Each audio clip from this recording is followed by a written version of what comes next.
औज़ुबिल्लाहिमिनश्शैतानिर्रजीम बिस्मिल्लाहिर्रहमानिर्रहीम। प्यारे स्टूडेंट अस्सलाम वालेकुम। आज हम question number 13 exercise number 7.2 discuss करेंगे। ये इस एक्सरसाइज का लास्ट क्वेश्चन है और ये भी उन क्वेश्चंस में है जो कि नहायत इजीली चंद स्टेप्स में हमारा आंसर आ जाता है, लेकिन ये उन क्वेश्चन में भी है जिनका इम्तिहानी पॉइंट ऑफ व्यू से नहायत अहम स्कोप है, इसके आने के बहुत ज़्यादा चांसेस हैं। तो ऐसे स्टेटमेंट वाला क्वेश्चन जो है वो अक्सर जो है एग्ज़ाम में दे देता है।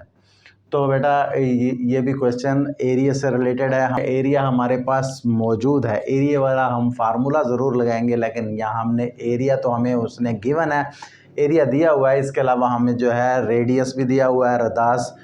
इस बार वो कह रहा है कि यहाँ पे हमें जो है एंगल फाइंड आउट करके दें, ज़ाविया जो है इसका फाइंड आउट करके दें।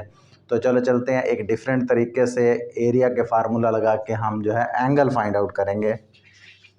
तो इस क्वेश्चन में हमारे पास जो जो डाटा मौजूद है उसको हम लिख लेते हैं। तो सबसे पहले एरिया है, एरिया ऑफ अ सेक्टर जिसे हम ए कहते हैं, वो हमारे पास इस बार जो है गिवन है, वो है 10 मुरब्बा मीटर। ये देखें, यहाँ कहता है the area of the sector with the central angle theta. Angle सिर्फ थीटा बताता है क्योंकि एंगल तो फाइंड आउट करना है। In a circle of radius 2 metre, radius 2 metre है, इज़ 10 स्क्वायर मीटर। वो एरिया जो है 10 स्क्वायर मीटर है। अल्फाज को थोड़ा जो है चेंज करके वो आपके सामने लाता है, लेकिन घबराने की बात नहीं। जैसे ही आपको स्टेटमेंट आए, स्टेटमेंट पढ़ें तो आपको समझ आ जानी चाहिए, बल्कि ये आपकी प्रैक्टिस आपको बताएगी कि आप जो है इसके अंदर क्या करें। क्योंकि दो रकमें इकट्ठी दे दी, यहाँ रेडियस बताया, 2 भी बताया, 10 भी बताया, तो आप परेशान हो जाते हैं। ऊपर एरिया फर्स्ट जो है वर्ड के बाद दी के बाद एरिया लिखा हुआ है और एरिया की कीमत लिखी हुई है सेंटेंस के लास्ट में। तो अगर जिसको इंग्लिश में थोड़ी सी डिफ़िकल्टी है तो वो यानी कि अक्सर स्टूडेंट ऐसे होते हैं जो वीक होते हैं, वो सिर्फ देखते हैं रेडियस, उसके साथ रेडियस लिखा हुआ है, एरिया के साथ वाली रकम एरिया गिन लेते हैं और वैसे लिख के हल करते हैं। ये उनके लिए थोड़ी डिफ़िकल्ट है, लेकिन उन्हें जो है प्रैक्टिस बतलाएगी कि इस सवाल में जो है हमारा एरिया जो है वो कितना है, 10 जो है स्क्वायर मीटर है। इसके अलावा हमारे पास रेडियस भी मौजूद है, रेडियस और वो है 2 मीटर। इसके अलावा हमारे पास एंगल जो है वो इस मरतबा फाइंड आउट कराना है, लेकिन वो कहता है कि हमें जो है रेडियन में फाइंड आउट करवा के दें। तो आप घबराना नहीं, इसका जैसे ही आंसर निकालेंगे इसका आंसर निकलता ही रेडियन में होता है।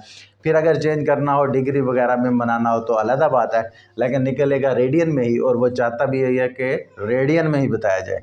तो हम फार्मूला यूज़ करेंगे, area is equal to 1/2 r square theta. ये हमारा पिछले क्वेश्चन से ये जो फार्मूला यूज़ हो रहा है, इसमें हम जो है कीमतें पुट करेंगे। अब एरिया इस मरतबा हमारे पास है तो उसकी वैल्यू 10 लिख देंगे, 1/2।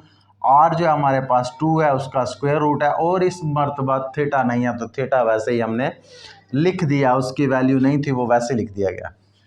ये बेटा 10 आ गया, 1/2 है और 4 आ जाएगा, 2 का स्क्वायर रूट 4 होगा, और ये थीटा। ये जब 2 से इसे जो है डिवाइड करेंगे तो वो 2 to the 4 ये कट जाएगा। अब जो है इधर है 2 थीटा, इधर है 10। थीटे की तो वैल्यू मालूम करनी है, 2 थीटे की वैल्यू नहीं मालूम करनी। 2 को हम दूसरी साइड पे ले जाएंगे, 10 के साथ डिवाइड हो जाएगा ये जो 2 है। थीटा हम इस तरफ सीधी तरफ लिख रहे हैं, 10/2।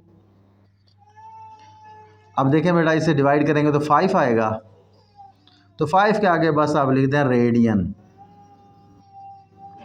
तो ये बेटा हमारा आंसर है। देखें कितना इजी है, बस सिर्फ 2 वैल्यूज़ हमें दी, उन 2 वैल्यूज़ को हमने फार्मूले में पुट किया, जस्ट उसे उसकी उनकी जगह पे उनकी कीमतें रखी और हमारे पास आंसर आ गया। आंसर 5 आ गया, 5 हमारा जो है रेडियन में है। तो यही हमारा आंसर है बेटा। उम्मीद है आपको समझ आ गई होगी।